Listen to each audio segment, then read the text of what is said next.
I quan vostès escolten aquesta sintonia, que té d'alguna manera un fons jazzístic, ja saben que estem entrant dintre del temps de tribuna aquí a Canal Català de la Mañana. Cada setmana tractem temes d'actualitat des de diferents òptiques. Avui ens centrem dintre del que és el món municipal i ho fem amb la seva màxima autoritat, que és l'alcalde de Lleida, el senyor Àngel Ros, al que saludem. Senyor Ros, benvingut. Hola, molt.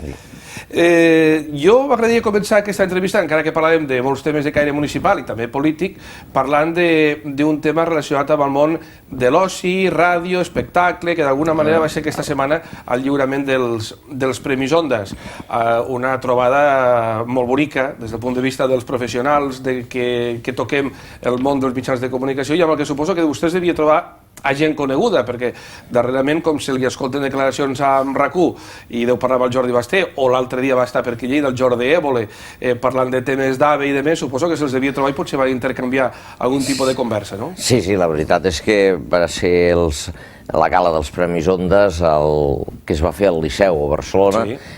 Van convidar i vaig anar i efectivament jo crec que hi havia una gran representació de la gent que feu ràdio, televisió, que val la pena, doncs, jo crec, reconèixer, i sí, efectivament, aquestes dues persones que cites amb les que hi ha una bona relació, doncs els vaig poder felicitar personalment, en Jordi Basté, que doncs al matí a RAC1, efectivament, doncs és una persona que ha agafat uns grans nivells d'audiència, i sí, en Jordi Évole, que va fer el programa aquell ridiculitzant, entre cometes, l'aeroport de Lleida Alguaire. A més, va ser justament el dia dels Premis Ondas quan ens van confirmar que l'aeroport de Lleida Alguaire ja tenia permís per volar arreu del món, no? Allò, lo de fora de l'espai Schengen. I li vaig dir, el vaig saludar, el vaig felicitar, evidentment, perquè crec que és un gran periodista, dels que, evidentment, utilitza l'exageració com a eina, no? I li vaig dir, per cert, podem tornar a fer un altre reportatge de l'aeroport de Lleida Alguaire, que ara, a partir del dia 19, ja començarà a estar ple amb els turistes de la temporada d'esquí i, a més, ja des d'avui, li vaig dir, abans d'ahir, ja es pot volar arreu del món des d'aquí, amb la qual cosa vam fer una mica de conya i la mare també és un gran periodista també. I ja que parlem de l'aeroport, volarem a partir d'ara, com a mínim, la gent de Lleida, o de moment ens conformarem amb que ens vinguin a veure alguns anglesos? A veure, que aquest és un aeroport més d'arribada per portar turista cap aquí que de sortida, és evident. Aquest aeroport és, el que sempre hem dit, un aeroport per portar turisme a les terres de Lleida, al Pirineu i també a la Plana, i després ha de ser per mercaderies, especialment del món agroalimentari, no? El que també, doncs, quan es negocia amb companyies, jo he plantejat a la Generalitat en diferents ocasions, doncs hem de poder tenir alguns vols, però és evident que no tindrem, som poca gent, entre cometes, a Lleida, a la província som 400 i pico mil persones, doncs per tant a una majoria de ciutats és evident que s'hi haurà d'anar des de Barcelona o altres aeroports. Des d'aquí sí que hem d'aspirar a tenir 4 o 5 destinacions, així com ara tenim només una, la de les Balears, no? Aquest és un aeroport bàsicament d'això, portar turisme cap aquí i després el món cargo, el món mercaderies agroalimentari, que és molt important. Ahir en parlava amb el director general de Ports i Aeroports, que ens vam trucar per un altre tema, que és l'estació d'autobusos, doncs li vaig comentar això també. Doncs perfecte, doncs mira, parlem de l'estació d'autobusos, ja me van lligant els temes fantàsticament. Bueno, és que tot és transport, no? No, ahir jo crec que hi va haver una bona notícia, que és que la Generalitat va anunciar ja la licitació de l'obra del projecte, i una vegada estigui el projecte, i quan hi hagi disponibilitat pressupostària es farà l'estació, la construcció, però primer s'ha de fer el projecte, si no, no hi ha res, no? I, bueno, la veritat, vaig felicitar el conseller Recoder perquè li havíem plantejat, ha complert i, per tant, doncs, perfecte. El que hem de fer ara és que es faci un projecte que respongui a totes les necessitats. És una estació que hi poden capiguer dintre fins a 27 autobusos, hi ha 18 bateries d'aparcament amb una cabuda fins a crec que això, 27, i a més, lo important, està situada a l'estació del tren, el qual vol dir que les persones dels diferents pobles i ciutats de les Terres de Lleida que venen a agafar l'AVE o el tren convencional, doncs ho tindran allà. Això que ara en diuen la intermodalitat, doncs jo crec que ho cobreix bé l'estació d'autobusos. Perquè el pressupost per fer aquestes obres és un pressupost que depèn bàsicament de la Generalitat, no? Sí. No hem parlat de terminis. No, vam quedar, i aquest és el compromís amb el conseller Recoder, que ara es fa el projecte i quan hi hagi disponibilitat pressupostària, i jo confio que si aquest any, 2012, any que ve es fa el projecte, si es licita ara es pot fer, doncs jo espero que l'any 2013 tiri endavant la construcció. I no és una construcció extremadament llarga, és a dir, una estació d'autobusos és molt més, entre cometes, senzill de fer que un edifici d'habitatges, no? Quina seria la implicació en aquest cas de l'Ajuntament de Lleida? El tema d'accessos? Accessos i per descomptat el sòl forma part del pla de l'estació i per tant és Adif, que és Renfe, i Ajuntament, no? És a dir, la nostra aportació en termes de sòl i evidentment haurem de fer tots els accessos a l'estació d'autobusos. El passat dimecres, si canviem de tema i de registre, va tenir lloc aquí a Lleida la jornada Emprèn Lleida, dedicada als joves emprenedors que d'alguna manera tant s'està demanant que per part d'aquesta gent jove que s'està formant es dediquin també, tinguin aquesta empenta per muntar la seva pròpia empresa, el seu propi negoci. En aquests moments de crisi, vostè que d'alguna manera té allò de dir tantes possibilitats de contacte i de saber com estan les empreses, els sectors i la societat en general, quins són els sectors que d'alguna manera poden ser més interessants perquè la gent jove d'alguna manera s'hi volqui, s'hi dediqui, treballi? Molts. Mira, primer, lo d'emprenedors és molt important perquè cada vegada més es crearan petites i mitjanes empreses a partir d'aquest concepte d'un emprenedor, que és algú que té un projecte i busqui ajut, i des de l'administració l'hem d'ajudar també a fer el viable i el finançament, no? Això són els vivers d'empreses, que en tenim 4 aquí ja a la ciutat de Lleida, no? I diu sectors, molts, evidentment, clar, si miro el que s'està desenvolupant al parc científic on ja hi ha 1.300 nanos, és evident que el sector tecnològic, informàtica, electrònica, comunicacions tira, el sector bio també tira, tot el món de la biotecnologia, en definitiva, que requereix professionals del món agronòmic, del món forestal, del món biològic, tiren.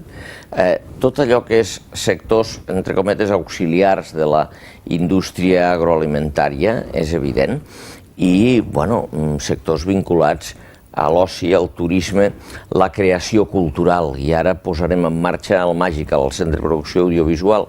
Doncs ja hi ha diverses empreses d'emprenedors que ja han tancat tracte per venir a estar allà al Magical. Hem de pensar que la cultura, que és el que permet el desenvolupament de la persona i del país, també és un sector empresarial important, no? Tot el tema de recreació històrica, tot el tema de museus online, tot aquest àmbit. Sempre quan hi ha algo de tecnologies aplicada a sectors productius, jo crec que aquí és on realment hi ha més oportunitats. Un d'aquests sectors és el de les telecomunicacions, el dels 3G, el dels telèfons i la telefonia mòbil, que també durant aquesta setmana ha tingut un protagonisme important aquí a les comarques de Lleida. Sí, aquí a Lleida justament tenim una empresa d'aquestes d'emprenedors que van començar una persona, Cisco Sapena, i en aquests moments no em vull equivocar, però té una plantilla ja molt gran i lidera a nivell global tot el tema de tecnologia per SMS, però per SMS amb finalitat empresarial, comunicació de dades empresarials a través d'SMS, està a un munt de països del món ja, no?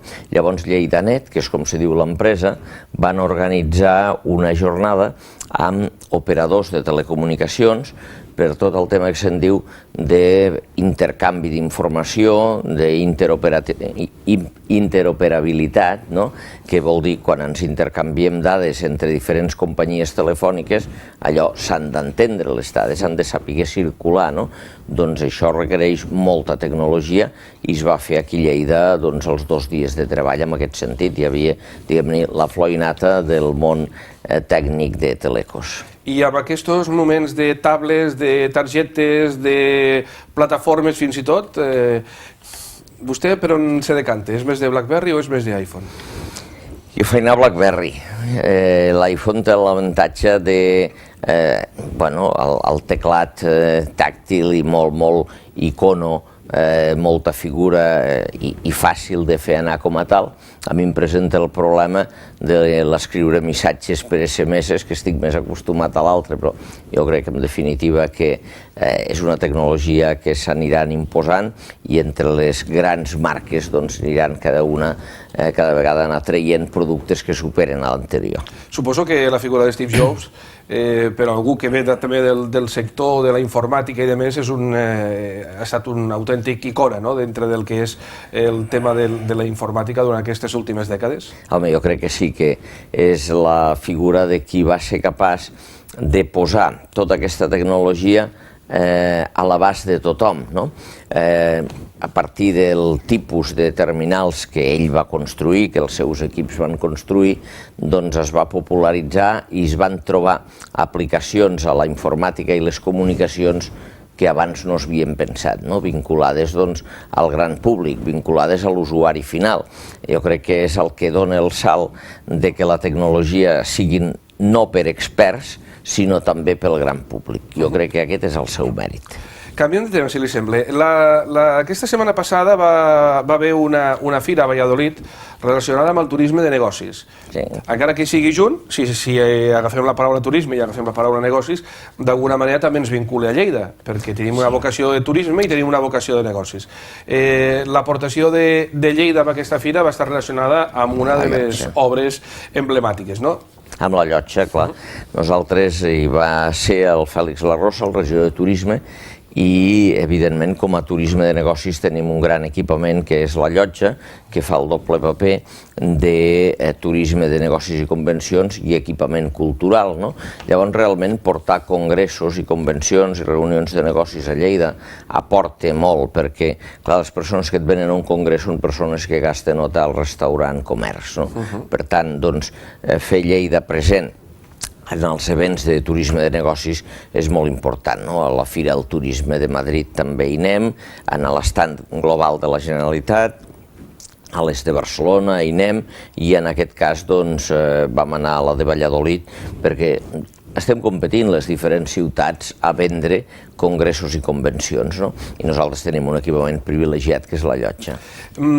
Parlava de comerç, del consum que es fa a nivell de comerç. Durant aquests dies estem ja entrant en campanya de Nadal. Algú comentava dintre d'algun dels programes d'aquesta casa que no s'està veient encara a nivell de comerç massa animació pel que fa a paradors i que d'alguna manera els botiguers encara no han agafat el xip encara d'aquestes festes, cosa que anys anteriors amb un consum més elevat sí que ja s'estava notant, però en qualsevol cas per part de la Guàrdia Urbana sí que s'ha contactat ja pels plans aquests de seguretat i adreçats amb aquestes dates. Sí, Guàrdia Urbana i Mossos, a més ho vam presentar conjuntament amb el delegat del Govern de la Generalitat i jo mateix i els dos cossos de seguretat, Guàrdia Urbana i Mossos, tot el que és el pla de prevenció i d'actuació durant la campanya Nadal, que evidentment els comerços ja esperem que tinguin molta afluència de públic i llavors tot el desplegament que es fa en aquests casos quan hi ha moltes persones en centres, eix comercial, zona alta, els diferents eixos dels barris. Jo crec que s'ha coordinat bastant bé l'actuació policial preventiva. També vam anunciar reforçament de línies d'autobusos per desplaçar-se al centre amb autobús, especialment la circunvalació i la de Ronda també, i també vam anunciar que aquest any hi ha 550 places més d'aparcament que l'any passat, que el mateix període de fa un any, i per tant vam donar a conèixer tots aquests temes per facilitar que les persones puguin anar als centres comercials a comprar. Això és el que es tracta, que l'economia és només una roda i s'ha de moure. A mi el que em preocupa és que hi ha determinades notícies alarmistes i quan se parla tant i permanentment de retalls, això genera un retraïment del consumidor. M'agradaria que els que tenim responsabilitats polítiques parléssim també més d'incentivar l'economia i no només de retalls. És evident que s'ha de disminuir la despesa pública i el dèficit públic, però al mateix temps has de fer promoció econòmica, no? I a mi em preocupa tot aquest discurs continuat que sembla que els funcionaris, que al final són els que treballen al sector públic, doncs fent de mestres, de metges, d'agents de seguretat, etc., doncs quasi se'ls culpabilitza, entre cometes, de la crisi. Ho sento, no és així i sincerament crec que això també provoca una certa por i retraïment. Jo voldria que hi hagués, perquè és possible, altres tipus de missatges. Ja que me comenta aquest tema, ja ho lligo amb la informació que durant aquests dies tant s'està parlant sobre el tema aquest de les retallades. I la pregunta és, en aquest cas, òbvia, a nivell del que és l'administració municipal. Si aquestes retallades que d'alguna manera es parlen a nivell de funcionaris públics de la Generalitat pot arribar a tenir o no una translació, una corretja a nivell del que és el funcionariat o els drets dels funcionaris municipals, locals. No té una correlació directa. És evident que nosaltres també hem aplicat moltes mesures d'austeritat. En el seu moment, quan l'administració de l'Estat va fixar que s'havia de disminuir entre un 5 i un 8%, crec que era, el salari dels funcionaris es va disminuir, el dels càrrecs públics, els dels càrrecs polítics més, en el meu cas va arribar, en vam fer el 15% i portem, sembla, són 3 anys congelats, però no, el que la Generalitat ara anunciï retallades no té una translació municipal. Només ho tindria si l'Estat, en el butlletí oficial de l'Estat, marqués una disminució de les taules salarials, que al final els salaris dels funcionaris es marquen en el butlletí oficial. Si hi hagués una obligatorietat a nivell d'estat s'hauria de fer, però no tenim indicadors en aquest sentit. No té cap pensament o possibilitat de que quan arribi el nou govern del Partit Popular pugui entrar dintre d'aquesta dinàmica? No sé què faran, jo només dic nosaltres com a Ajuntament no farem més retallades de les que ja s'han fet, que són 3 anys de congelació salarial i la retallada que va venir marcada per l'Estat. El fet que la Generalitat vulgui fer unes retallades addicionals, això no té una traslació als ajuntaments. El Parlament també la Generalitat d'acomiadar el personal interí que tingui. En el cas de l'Ajuntament, si no parlem d'acomiadaments, podem parlar de contractacions o també aquest aspecte ha de quedar congelat? No, nosaltres és que ja fa temps que el que tenim és congelada la plantilla a nivell de que aquests anys només hem crescut amb guàrdia urbana, amb mestres, perquè poses noves escoles bressol, has de posar mestres, evidentment, i treballadors socials. Llavors, per aquest any que ve, fins i tot no es creixerà en aquests àmbits i només es reposaran les vacants per jubilació, en aquest cas de guàrdia urbana. És a dir, no es creix en personal i ni tan sols es reposen les vacants de jubilació, amb l'excepció de guàrdia urbana. Bé, ja que hem tocat de nou el tema de la Guàrdia Urbana, tornem al que li volia comentar abans sobre l'increment aquest que s'ha notat sobre el tema de les multes. Quan informativament apareixen aquestes informacions, i jo tan sols a nivell de Guàrdia Urbana, si no passa a nivell de Mossos, passa a nivell de Guàrdia Civil, la gent de seguida valora dient és que volen recaptar més, vull dir que aquí és un tema de recaptació més de que ens hagi importat malament. Com és que s'ha produït aquest increment? Bueno, perquè jo crec que hi ha un... No, però l'increment més important és en pagament de les multes. Els impostos les persones els paguen i les multes cada vegada es paguen més. Es paga una multa quan està clar i el ciutadà té plena consciència de que hi ha hagut aquella infracció i el tema no és ni mínimament discutible. I cada vegada s'estan pagant més. O sigui, el major increment ha sigut més de cobrament de multes que d'increment de multes. I, evidentment, la Guàrdia Urbana fa la seva feina i, a més, prioritza i posa les multes especialment quan són temes que afecten a la circulació. És evident que les dobles files s'han de castigar sempre pel perjudici que fan als demés i tot el que són saltar semàforos, etc., doncs també pel risc que generen, no? Per tant, doncs, estem més cura, no és un tema, aquest sí que no és un tema d'afany recaptatori, les multes, perquè quan comptes la gestió no és que surtin els números brillantment, no? La multa es posa per corregir un incompliment d'una norma i, evidentment, llavors s'ha de sancionar.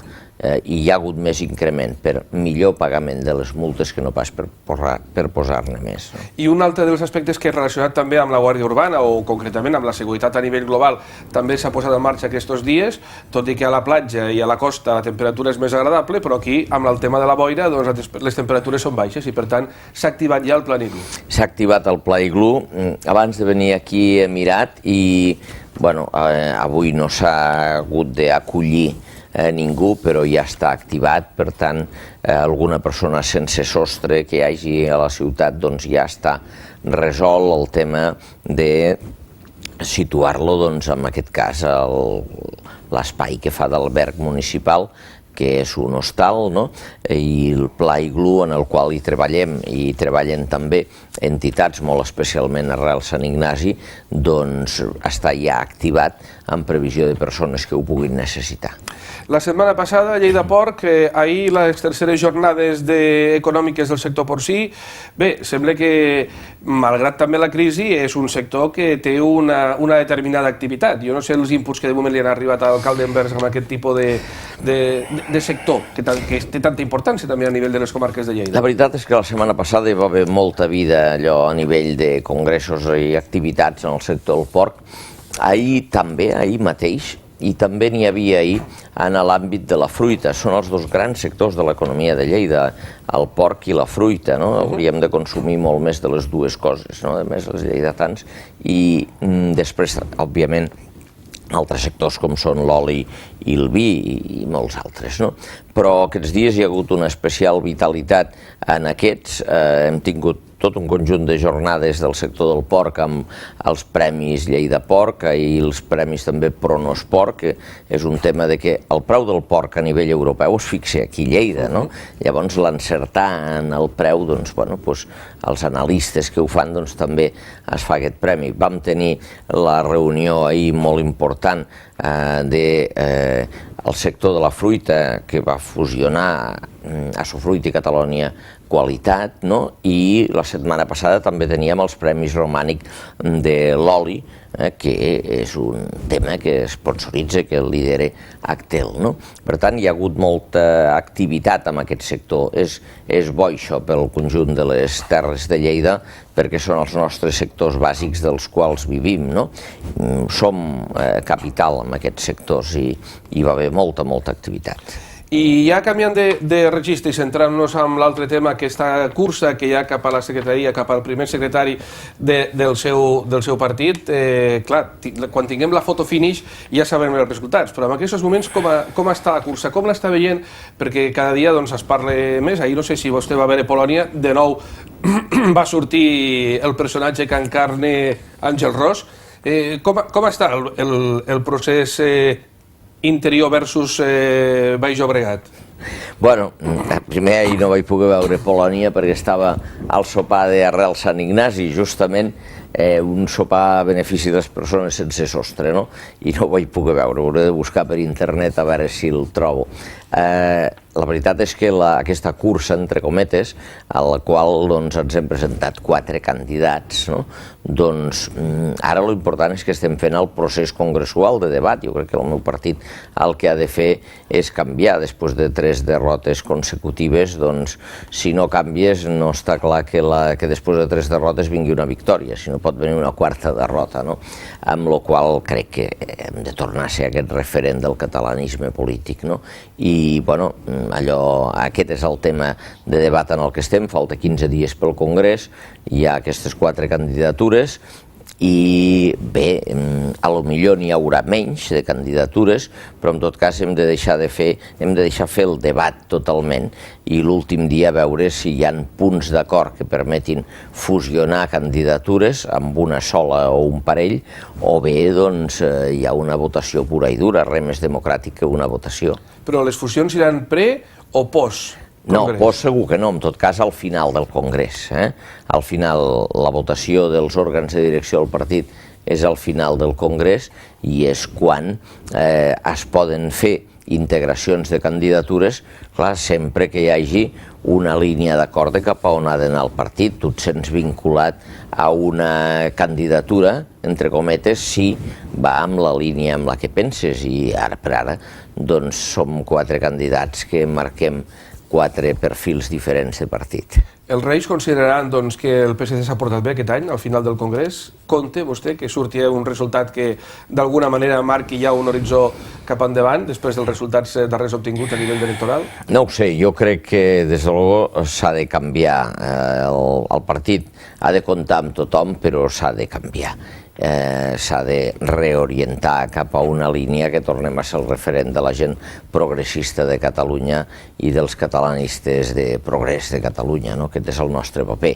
Estem, en definitiva, fent tot el debat perquè això sigui possible. Ho aconseguirem o no, doncs allò, els dies 16, 17 i 18 de desembre tenim el Congrés i ho sabrem abans.